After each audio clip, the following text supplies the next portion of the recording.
नमस्कार दर्शकों, मैं हूं आपका होस्ट एंड दोस्त आर के शर्मा और आप देख रहे हैं जी टाइम्स न्यूज 24 लाइव।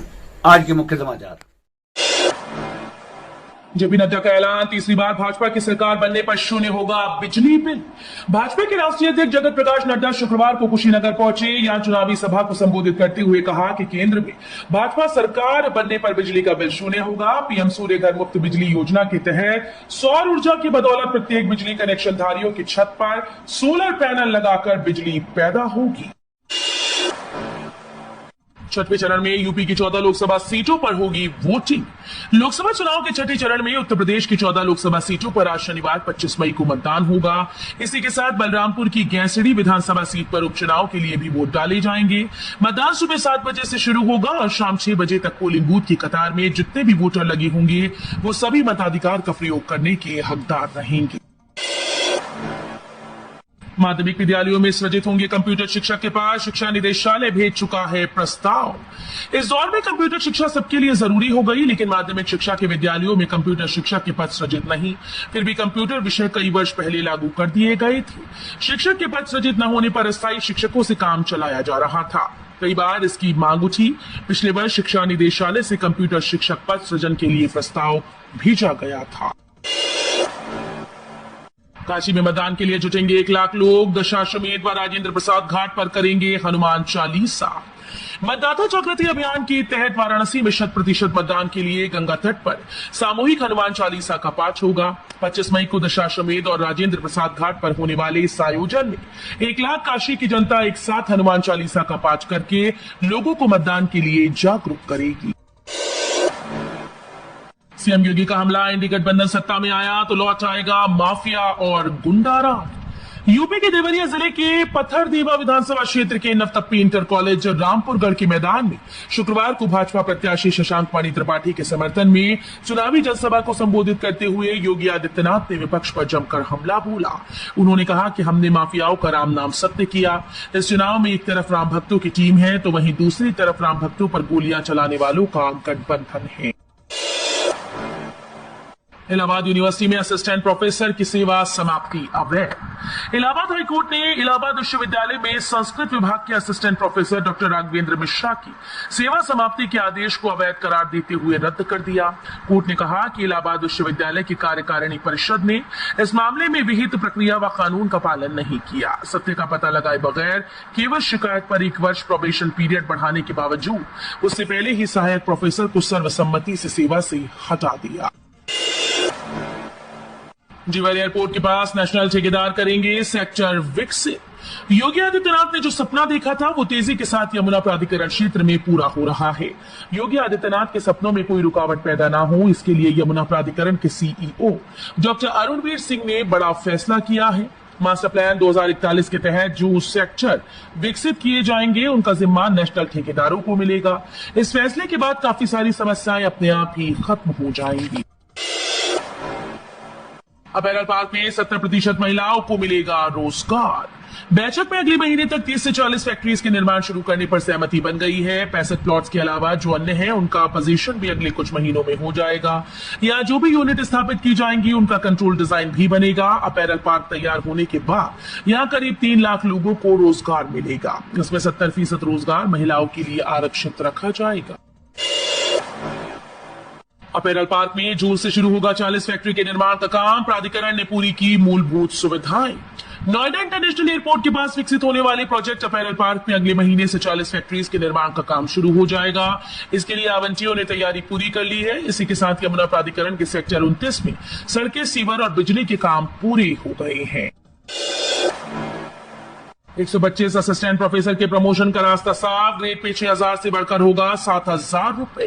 पिछले करीब 2 वर्षों से प्रमोशन का बेसब्री से इंतजार कर रहे दीनदयाल उपाध्याय गोरखपुर विश्वविद्यालय के करीब 125 असिस्टेंट प्रोफेसर के लिए अच्छी खबर है।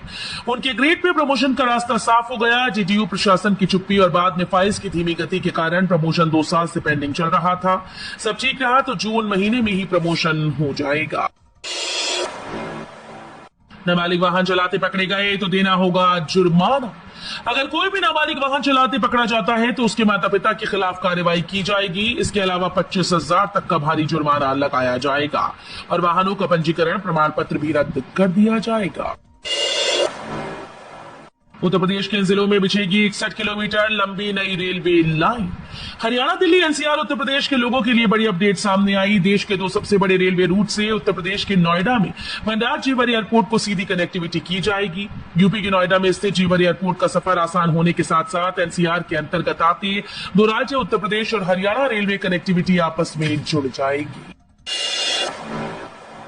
कानपुर के लोगों के लिए खुशखबरी, 8.84 करोड़ की लागत से बनेगा ये पुल।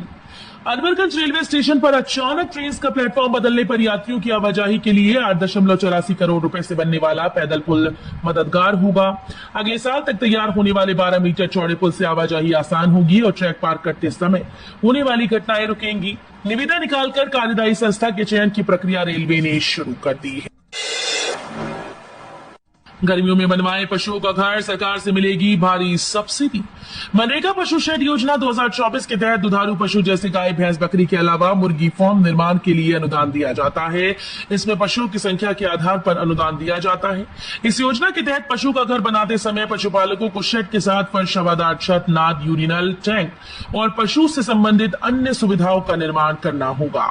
ये योजना उत्तर प्रदेश में चल रही है। इस योजना का लाभ ग्रामीण क्षेत्र के वे लोग उठा सकते हैं जिनके पास मनरेगा जॉब कार्ड है। चुनाव प्रचार में लगे प्रधानाचार्य के निलंबन पर हाईकोर्ट की रोक, वेतन और पद भी मिलेगा। इलाहाबाद हाईकोर्ट ने लोकसभा चुनाव में नियुक्त पीठासीन अधिकारी की एक राजनीतिक पार्टी की रैली में शामिल होने पर निलंबित करने के कॉलेज प्रबंधक के आदेश पर रोक लगा दी और याची को कार्यकारी प्रधानाचार्य का कार्य करने देने और नियमित वेतन भुगतान करने का निर्देश दिया। यह आदेश न्यायमूर्ति जे मुनीर ने Lala Babu memorial inter college सीदीपुर Hapur के प्रधानाचार्य सुनील दत्त शर्मा की याचिका की सुनवाई करते हुए दिया। कोरोना वैक्सीन के असर को लेकर रिसर्च विवादों में घिरी। अखिल भारतीय आयुर्विज्ञान संस्थान में महिलाओं के मासिक चक्र पर कोरोना टीकाकरण के प्रभाव को लेकर रिसर्च विवादों के घेरे में आ गई। एम्स ने साफ कर दिया कि फिजियोलॉजी विभाग की असिस्टेंट प्रोफेसर डॉक्टर चारुशीला रुकादिके का शोध मानकों पर खरा नहीं। इस रिसर्च से एम्स प्रशासन ने खुद को अलग कर लिया है। एम्स प्रशासन ने इसको लेकर गुरुवार को बाकायदा प्रेस विज्ञप्ति भी जारी की। राव से लेकर लालू केजरीवाल सभी बेल पर, जेपी नड्डा ने विपक्ष पर चलाया सियासी बाण। घमंडिया गठबंधन भ्रष्टाचार का गठबंधन है। राहुल से लेकर लालू केजरीवाल सभी बेल पर चल रहे हैं। इसके नेता या तो बेल पर हैं या जेल पर। विपक्षी दल राम विरोधी है। कांग्रेस ने राम को बताया था काल्पनिक। ये राष्ट्र विरोधी है, सनातन धर्म विरोधी है। भाजपा के राष्ट्रीय अध्यक्ष जेपी नड्डा ने शुक्रवार को बलिया के जनाड़ी स्थित मैदान में विपक्षी गठबंधन और नेताओं पर जमकर शब्द बाण चलाए। देवरिया में डिप्टी सीएम ब्रजेश पाठक बोले, अयोध्या में बन गया राम मंदिर, सरकार बनते ही मथुरा की बारी।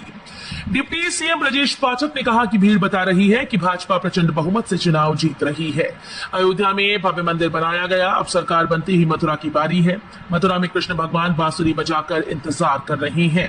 आप मोदी जी के हाथों को मजबूत कीजिए। जल्द ही अदालत के माध्यम से भगवान कृष्ण पूरी दुनिया के सामने बांसुरी बजाते नजर आएंगे। प्रियंका गांधी ने एक दिन में की 16 नुक्कड़ सभाएं। कांग्रेस और भाजपा ने इस बार बचरावा से चुनावी अभियान शुरू कर दिया है। ये विधानसभा क्षेत्र दोनों दलों के लिए नाक का सवाल बन गया। प्रियंका गांधी जब चुनाव प्रचार में उतरी तो उन्होंने बचरावा में 9 मई को ताबड़तोड़ 16 नुक्कड़ सभाएं की। इसके लिए केंद्रीय मंत्री अनुप्रिया पटेल ने भी जनसभा कर माहौल बनाया। इसके पूर्व भाजपा के लोकसभा प्रभारी और अन्य बड़े पदाधिकारियों ने बचरावा में ही सभा की। यूपी ही नहीं, दूसरे राज्यों में भी योगी की जबरदस्त डिमांड। 400 पार के लिए 54 दिन में 170 रैलियां। चिलचिलाती धूप और बेतहाशा गर्मी में कहीं तापमान 45 डिग्री तो कहीं इससे भी अधिक है। इसी दौरान उत्तर प्रदेश के मुख्यमंत्री योगी आदित्यनाथ भारतीय जनता पार्टी के स्टार प्रचारक के रूप में निरंतर रैली और जनसभा कर रहे हैं। 54 दिन से वे स्वयं निरंतर आमजन के बीच पहुंच रहे हैं। इतने दिनों में उन्होंने कुल 170 चुनावी कार्यक्रम किए। पर सेना अब रात में भी दुश्मन को तबाह करने में सक्षम। भारतीय वायुसेना ने अपनी बढ़ती क्षमताओं का प्रदर्शन करते हुए रात के अंधेरे में विमान उतारने का कारनामा किया।